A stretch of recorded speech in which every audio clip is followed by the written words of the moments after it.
अस्सलामुअलैकुम नाजरीन, आदाब, इस्तकबाल है आपका। स्वागत है आपका Parbhani update news Parbhani Maharashtra India से। मैं आपका मेज़बान कलीम कुरैशी।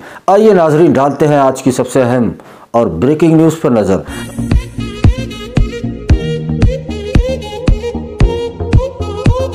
नाजरीन, आपको बता दें कि कल 22 जनवरी को भी पूरे परभनी ज़िले का मार्केट खुला रहेगा। वो तमाम दुकानें, तमाम कारोबार खुले रहेंगे जिनको ज़िला प्रशासन ने पहले से खुला रखने का आदेश दिया हुआ है। और जो टाइमिंग रखी गई है वो सुबह से लेकर रात के 10 बजे तक पूरे ज़िले का मार्केट खुला रहेगा। और जो कड़े निर्बंध लगाए गए हैं, जिसमें नाइट कर्फ्यू लगाया गया है और दिन में जमावबंदी लगाई गई है। किसी भी एक दुकान पर, होटल में या किसी भी ठिकाने पर 5 से ज़्यादा लोग जमा नहीं हो सकते। ये जो कड़े निर्बंध लागू हैं वो वैसे ही कायम रहेंगे। तो उसी के साथ नाजरीन, पूरे परभनी शहर महानगर पालिका हद में आने वाले 8 आरोग्य केंद्र और एक कैंप जो यूनिवर्सिटी का शेतकरी भवन है, ऐसे कुल मिलाकर पूरे परभनी शहर में लगभग 50 से ज़्यादा वैक्सीनेशन बूथ बनाए गए हैं ताकि लोगों को वैक्सीन लेने में आसानी हो सके। और गुज़िश्ता 3 जनवरी से 15 साल उम्र से ज़्यादा के तमाम बच्चों को, 18 साल की उम्र से ज़्यादा के तमाम लोगों को कोरोना से बचाव के लिए कोवैक्सीन, कोविशील्ड का पहला और दूसरा डोज मुफ्त दिया जा रहा है। और जो लोग दिव्यांग हैं, चल फिर नहीं सकते, ऐसे लोगों को भी घरों तक जाकर वैक्सीनेशन किया जा रहा है परभनी महानगर पालिका के जानिब से। तो नाजरीन, कुल मिलाकर कल पूरे परभनी ज़िले का मार्केट खुला रहेगा सुबह से लेकर रात के 10 बजे तक। आइए नाजरीन, डालते हैं आज की दूसरी सबसे अहम खबर पर नज़र। दूसरी अहम खबर आने वाले 24 जनवरी से पूरे परभनी ज़िले के 9वीं क्लास से लेकर 12वीं क्लास तक के स्कूल कॉलेज को खोलने का आदेश परभनी ज़िला प्रशासन, परभनी के ज़िलाधिकारी श्रीमती आंचल सूद गोयल इनके जानिब से दिया गया है। वहीं हम अपने दर्शकों को बता दें कि परभनी के ज़िलाधिकारी मैडम, इन्होंने जो आदेश पारित किया है, जिसमें उन्होंने परभनी ज़िला परिषद को ये आदेश दिया है कि ज़िले के तमाम 9वीं और 10वीं के स्कूल और उसी के साथ जूनियर कॉलेज 11वीं 12वीं की क्लासेस को रेगुलर तौर पर शुरू किया जाए, ऐसे आदेश दिए गए हैं। तो वहीं पर ज़िला परिषद ने भी तमाम ज़िले के स्कूल कॉलेजेस को आदेश के ज़रिए बता दिया है कि स्कूल 10वीं, 9वीं और 10वीं, 11वीं और 12वीं ये क्लासेस रेगुलर चालू किए जाएं और तमाम कोरोना की जो गाइडलाइन है उसका सख्ती से पालन किया जाए। और उसी के साथ अगर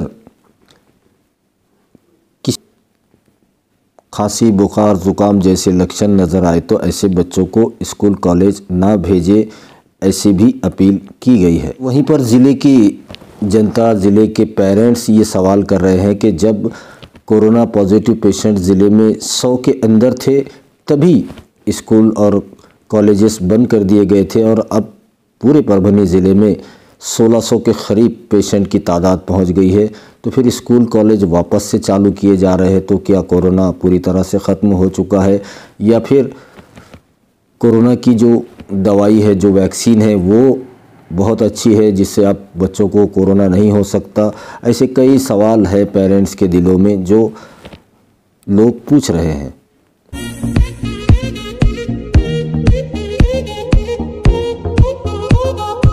आइए नाजरीन, डालते हैं आज की तीसरी सबसे अहम खबर पर नज़र।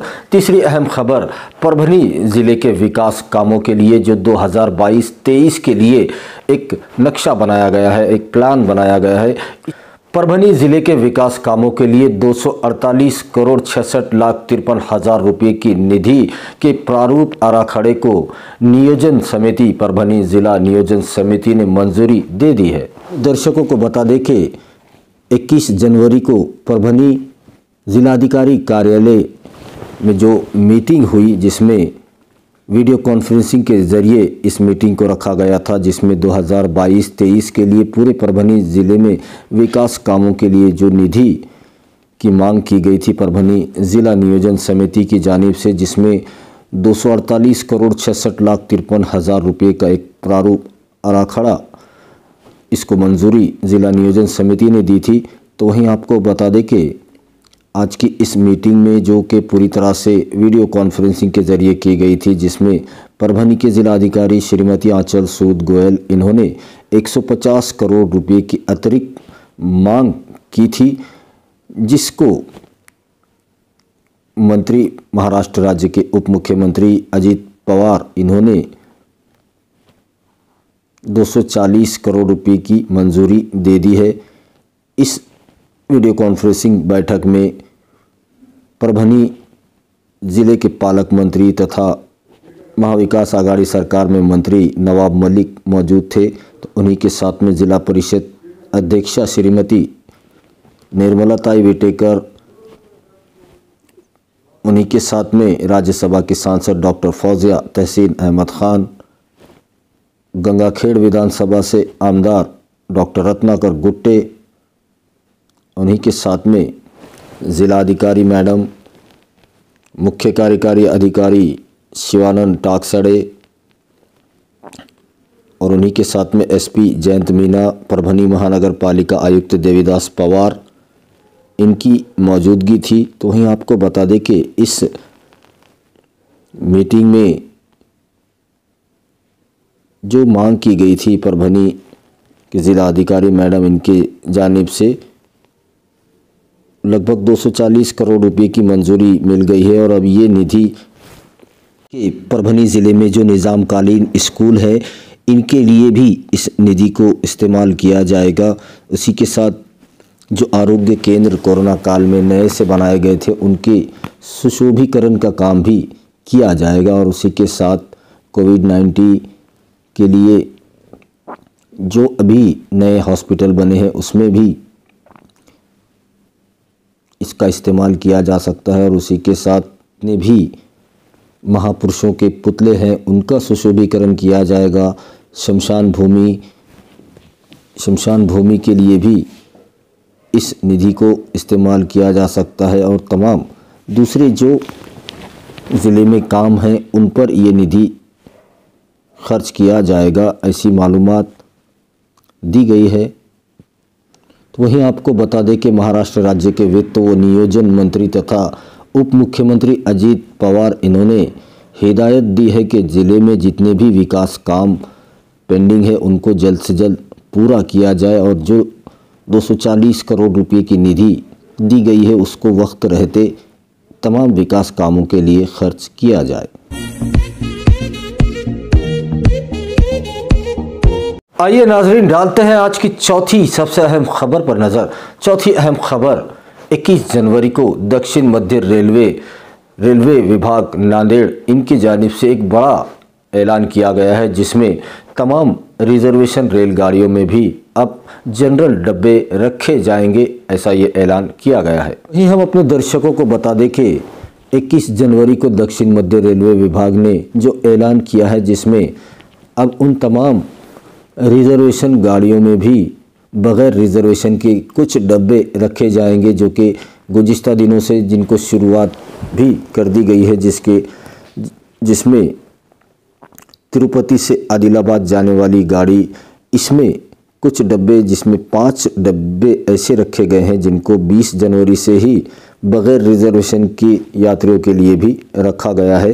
तो उसी के साथ आदिलाबाद से तिरुपति जाने वाली गाड़ी को जो वापसी का सफ़र होता है, उसमें भी 5 डिब्बे बग़ैर रिजर्वेशन के यात्रियों के लिए इस रिजर्वेशन गाड़ी में रखे गए हैं। तो उसी के साथ बेंगलुरु से नांदेड़ जाने वाली गाड़ी, इस गाड़ी में जो कि पूरी तरह से ये रिजर्वेशन होता था, अब उसमें 27 जनवरी से 3 डब्बे बग़ैर रिजर्वेशन के यात्रियों के लिए रखे गए हैं और उसी के साथ वापसी में नांदेड़ से बेंगलुरु 27 जनवरी से 3 डब्बे बग़ैर रिजर्वेशन के यात्रियों के लिए रखे जाएंगे और उसी के साथ तिरुपति से श्री साई नगर शिरडी, इस पूरी तरह से रिजर्वेशन गाड़ी में भी 25 जनवरी से 6 डिब्बे बग़ैर रिजर्वेशन के यात्रियों को सफ़र करने के लिए रखे जाएंगे। उसी के साथ वापसी आदिलाबाद से मुंबई, इस गाड़ी में भी गुज़िश्ता 20 जनवरी से ही 2 डिब्बे बग़ैर रिजर्वेशन के रखे गए हैं मुंबई, और उसी के साथ नांदेड़ से मुंबई जाने वाली गाड़ी, जिसमें 1 फरवरी से 4 डब्बे बग़ैर रिजर्वेशन के सफ़र करने वाले यात्रियों के लिए रखे जाएंगे। सिकंदराबाद से मनमाड़, नारखेर। और उसी के साथ इस गाड़ी में भी 20 जनवरी से ही गुज़िश्ता दिनों के 20 जनवरी से 8 डिब्बे बगैर रिजर्वेशन के रखे गए हैं। उसी के साथ तिरुपति से अमरावती जाने वाली गाड़ी जिसमें 22 जनवरी से 4 डिब्बे बगैर रिजर्वेशन के रखे जाएंगे। धर्माबाद से मनमाड़ इस गाड़ी में भी गुज़िश्ता 20 जनवरी से 8 डिब्बे रखे गए हैं। नांदेड़ से मुंबई जाने वाली गाड़ी में भी 20 जनवरी से 4 डिब्बे बगैर आरक्षण। नाज़रीन, डालते हैं आज की 5वीं सबसे अहम खबर पर नज़र। 5वीं अहम खबर गुज़िश्ता कई दिनों से परभनी ज़िले के जिंतूर तालुके में जो एक प्रकरण जो काफ़ी तूल पकड़ता जा रहा है, जामा मस्जिद वक्फ ज़मीन जो इनाम की ज़मीन है, इस प्रकरण ने काफ़ी तूल पकड़ लिया है। आने वाली 26 जनवरी को आत्मदहन का इशारा दिया गया है, तो वहीं पर आत्मदहन का इशारा देने वालों ने ये भी प्रशासन से अपील की है कि वो 26 जनवरी के पहले इस मामले पर जवाब दे, ऐसी अपील की गई है। हम अपने दर्शकों को बता दें कि जिंतूर शहर के जामा मस्जिद वक्फ इनाम ज़मीन का प्रकरण काफ़ी तूल पकड़ चुका है। 26 जनवरी 2022 को आत्मदहन का इशारा दिया गया है, तो वहीं पर जिंतूर की इनामी ज़मीन जो जामा मस्जिद वक्फ इनामी ज़मीन जिसके सर्वे नंबर 14, 17, 18, 29, 30, 11 और उसी के साथ 21, 216 और उसी के साथ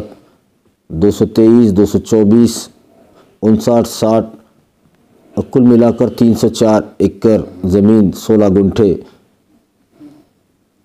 पिछले 1 साल से ये आंदोलन चल रहा है। 24 जनवरी 2021 परभनी ज़िले के पालक मंत्री नवाब मलिक इनके जनता दरबार में भी पूरे सबूतों के साथ इन आंदोलनकर्ताओं ने ये पूरी फाइल पालक मंत्री इनको दिखाई थी।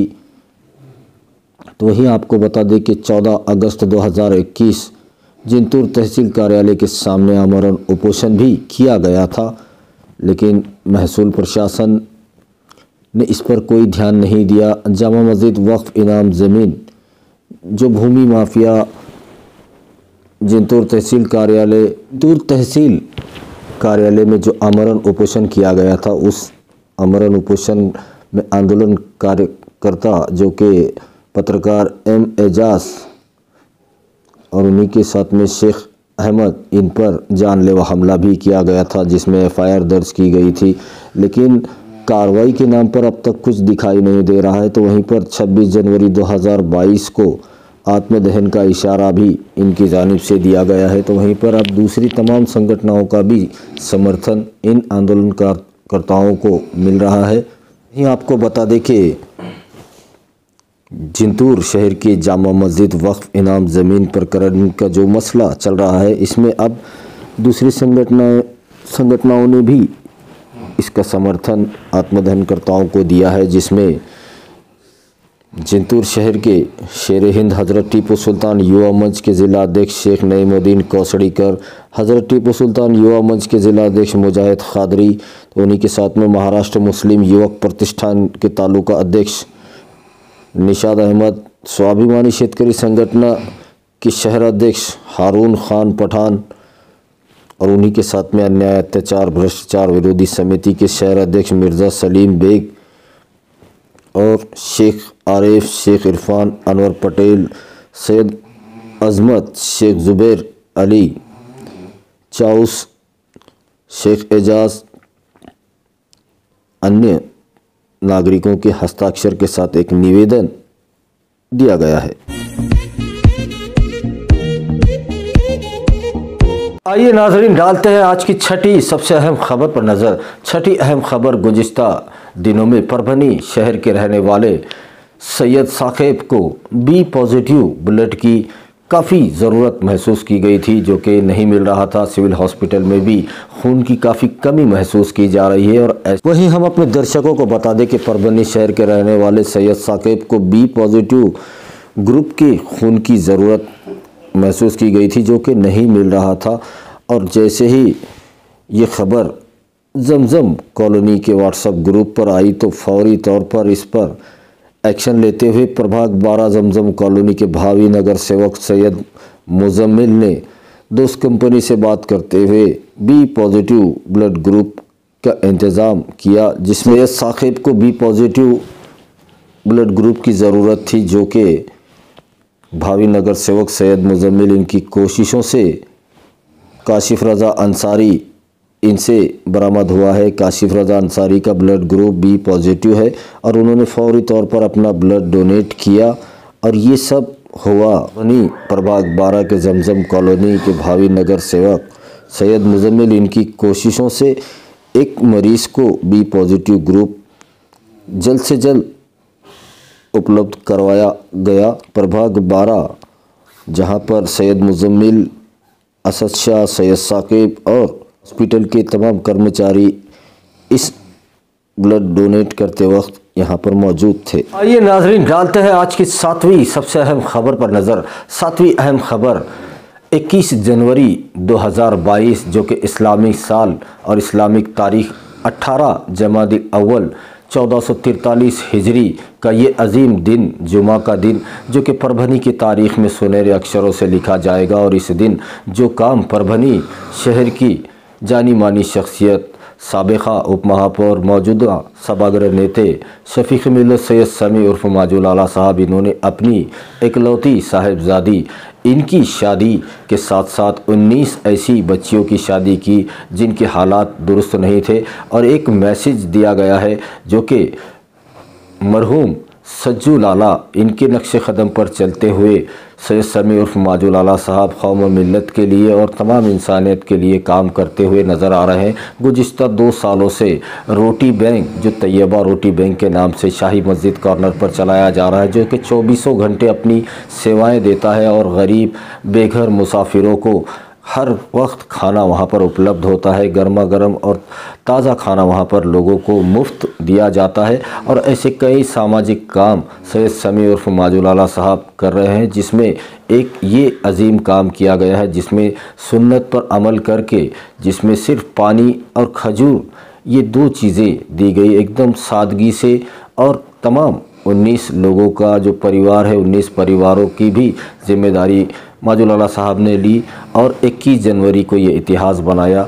कुल 20 शादियाँ, इज्तिमाई शादियाँ की गई। आपको बता दें कि शफीक मिल्लत सैयद समी उर्फ माजुल आला साहब ने जो बेमिसाल काम यहाँ पर किया है और पूरी तरह से शरीयत पर चलते हुए, सुन्नत तरीक़े पे अमल करते हुए निकाह को इतना सादा और इतना आसान बना दिया है। जैसा कि हदीसों में आता है कि निकाह को, शादियों को इतना आसान बना दो कि ज़िना महंगा हो जाए। और इसी पर अमल करते हुए एक मैसेज दिया गया कि उन तमाम जो बच्चियों के माँ बाप है, उनको आने वाले दिनों में ये नहीं लगना चाहिए कि बच्ची की शादी वो कहाँ से करेंगे, और सबने अपनी शादियाँ सादगी से करनी चाहिए। और जिनकी हैसियत है, उन्होंने गरीब बच्चियों की शादियाँ अपने बच्चों के साथ में करनी चाहिए। उनके इस अजीम काम को लेकर पूरे महाराष्ट्र से उनको मुबारकबाद दी जा रही है, उनके इस काम को सराहा जा रहा है। तो वहीं पर परभनी महानगर पालिका स्टैंडिंग कमेटी के चेयरमैन गुलमीर खान साहब ने भी उनको मुबारकबाद दी है। उप महापौर भगवान राव जी वाघमारे और तमाम परभनी महानगर पालिका के कॉरपोरेटर्स ने भी सैयद समी उर्फ माजुल आला साहब को मुबारकबाद दी है। आप देखिए रिपोर्ट।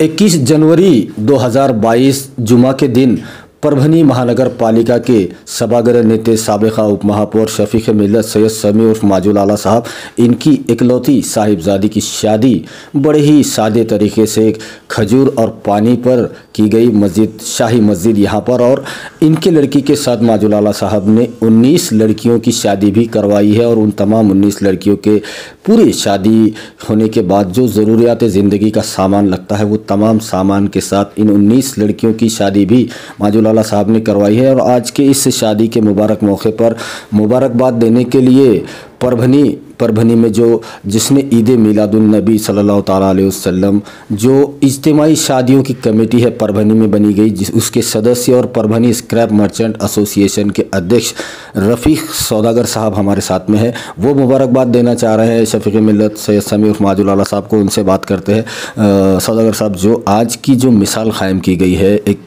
लगभग 20 शादियां हुई है। 21 का टारगेट रखा गया था, लेकिन 19 दूसरे और एक माजुलाला साहब की साहिबजादी। क्या मुबारकबाद देना चाहेंगे? कितना अहम था ये काम, सुन्नत तरीक़ों पे जो शादियां आज करवाई गई, क्या कहें? अस्सलाम वालेकुम रहमतुल्लाहि व बरकातहू। सैयद समी और माजुलाला ने जो परभनी में एक ऐसी मिसाल कायम की है कि कोई आज तक का ऐसा कोई नेता जो है सो ऐसी मिसाल कायम नहीं कर सका। उन्होंने आप एकलौती बेटी जो है तो एक तरीके से उन्होंने धूमधाम की भी शादी कर सकते थे, लेकिन उन्होंने एक सादगी से और सुन्नत तरीके से उन्होंने शादी बेटी की करे, और उसके साथ साथ 19 और बेटियां जिनके थे उन्होंने अपनी बेटी समझ के उनकी भी शादियां करे, और उनको दान दहेज पूरा हर एक को पूरा जो भी ज़रूरियात ज़िंदगी है उन्होंने सबको वो दिए अपने ख़र्चे से, और तकरीबन उनकी शादी मिला के 20 शादियां उन्होंने आज करे। और कमेटी का भी साथ मिला, जो आपकी कमेटी है जिसके आप सदस्य हैं। हाँ, हमारी कमेटी को उन्होंने कि हमको ऑफ़र करे थे कि भाई आप हमारे ये इज्तिमाई शादियाँ जुड़वाओ और हमको थोड़ी मेहनत करो हमारे लिए। तो हमारी पूरी कमेटी, ताहिर भाई बारादरी इज्तिमाई कमेटी परभनी की बारादरी की जो है, जो हर 35 साल से खिदमत अंजाम दे रही है। ईद मिलादुन्नबी की मौके पर हम लोग शादियाँ हर साल करते हैं, तो वो हिसाब से वही तरस पे मैनेजमेंट हमने किए, मेहनत किए, लेकिन पूरा ख़र्चा माजुलाला ने समी साहब नहीं उठाए हैं। तो क्योंकि हमारी तो मिलादुन्नबी के वक्त शादियाँ तकरीबन हो गई थी, तो और डबल से उन्होंने उनकी तरफ से किए। तो उन्होंने नाज़रीन, डालते हैं आज की 8वीं सबसे अहम खबर पर नज़र।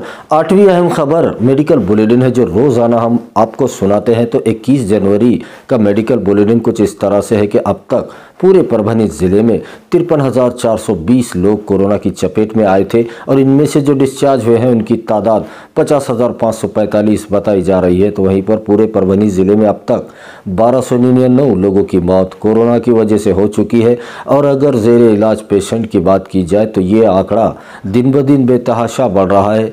1,586 लोग कोरोना की चपेट में अब भी है, और वो परभनी में अपना इलाज ले रहे हैं। और अगर 21 जनवरी के दिन की बात की जाए तो पूरे परभनी ज़िले में भी बेतहाशा पेशेंट का इजाफा हो रहा है, पेशेंट बढ़ रहे हैं। 373 लोग कोरोना की चपेट में 21 जनवरी के दिन पूरे परभनी ज़िले में आए थे, ऐसी आज की रिपोर्ट में बताया गया है। तो वहीं पर 60 पेशेंट को डिस्चार्ज भी दिया जा चुका है, और एक भी कोरोना पॉजिटिव पेशेंट की मौत 21 जनवरी के दिन पूरे परभनी ज़िले में नहीं हुई है। और 21 जनवरी के दिन 3,359 लोगों का कोरोना टेस्ट भी किया जा चुका है। ऐसी मालूमात परभनी के जिलाधिकारी श्रीमती आंचल सूद गोयल और सिविल हॉस्पिटल के CS डॉक्टर बाला साहब नागरगोजे, इन दोनों के हस्ताक्षर से एक प्रेस नोट के माध्यम से दी गई है, जिसकी तफसीली मालूमात हमने आपको दे दी है। वहीं हम अपने दर्शकों को बता दें कि परभनी ज़िला प्रशासन और ख़ास तौर पर परभनी के जिलाधिकारी श्रीमती आंचल सूद गोयल, इनके जानिब से पूरे परभनी डिस्ट्रिक्ट की जनता से यह अपील की जा रही है कि जो 3 सूत्री मुहिम महाराष्ट्र शासन की तरफ से चलाई जा रही है, जिसमें मास्क लगाना कंपलसरी किया गया है। आप जब भी अपने घरों से बाहर निकले अपने चेहरे पर फेस कवर या मास्क ज़रूर लगवा ले, उसी के साथ सैनिटाइज़र का इस्तेमाल करें, और एक दूसरे से सुरक्षित अंतर, सुरक्षित दूरी ज़रूर बनाए रखें। और उसी के साथ मेरा परिवार मेरी जिम्मेदारी इस मुहिम में भी अपना पूरा सहयोग दे। अपने घर वालों का, ख़ानदान वालों का, दोस्त परिवार का कोरोना टेस्ट ज़रूर करवा ले, ऐसी अपील ज़िला प्रशासन बार बार आपसे कर रहा है। वहीं हम अपने दर्शकों से ये गुजारिश करते हैं, ये अपील करते हैं, ये रिक्वेस्ट है हमारी आपसे कि आप हमारे चैनल परभनी अपडेट न्यूज़ को सब्सक्राइब ज़रूर करें, लाइक करें, शेयर करें और कमेंट तो ज़रूर करें, ताकि आप दर्शकों की राय हमें मालूम हो सके। और बेल आइकन का बटन दबाना ना भूलें, ताकि आने वाली हर खबर सबसे पहले आपको मिल सके। तो अपना बहुत बहुत ख्याल रखिए, ज़िला प्रशासन की गाइडलाइन का पालन कीजिए, अपने घरों में रहिए, सुरक्षित रहिए और एहतियात कीजिए, ताकि आपको इलाज करने की ज़रूरत ना पड़े। और मुझे दीजिए इजाज़त, आप देखते रहिए परभनी अपडेट न्यूज़।